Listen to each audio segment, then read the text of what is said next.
Assalomu alaykum qizlar. Bugun nonushta haqida gaplashamiz desam, ko'pchilik hamma nonushtasini yozgan, lekin ba'zi birovlar, ba'zi qizlarimiz oramizdagi umuman nonushta qilmayman, bu zararmi deb yozishibdi. Kelinglar, men sizlarga nonushta qilish qanchalik foydali yoki qanchalik zararli shuni tushuntirib o'taman.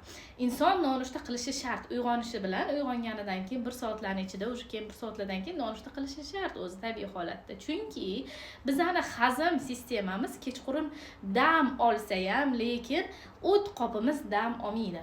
Ya'ni o'sha o't ishlab chiqaradi. O'sha ertalabga ovqatlanishimizga, o'sha ovqatimizdagi yog'ni parchalash uchun o'zida o't ishlab chiqarib tayyor turadi u narsa.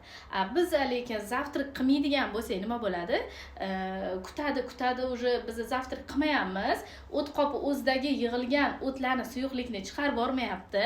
Natijada bu bora suyuqlik, o't qopdagi suyuqlik quyuqlashishiga va natijada kristallar paydo bo'lishiga, ya'ni o'sha toshlar, tuzlar paydo bo'lishiga sabab bo'ladi. Va agar bu ham bee'tibor qoldirilsa, o't qopdan ayrilib qolishingiz mumkin bo'ladi. Siz ozaman deb nonushta qilmasligingiz bu o't qopingizdan ayrilishga sabab bo'ladi. Shu sabab doimiy ravishda nonushta qilish kerak bo'ladi. Nonushtani esa albatta sog'lomini tanlash kerak. Bundan keyingi videolarda nonushtani sog'lomini tushuntirib o'taman.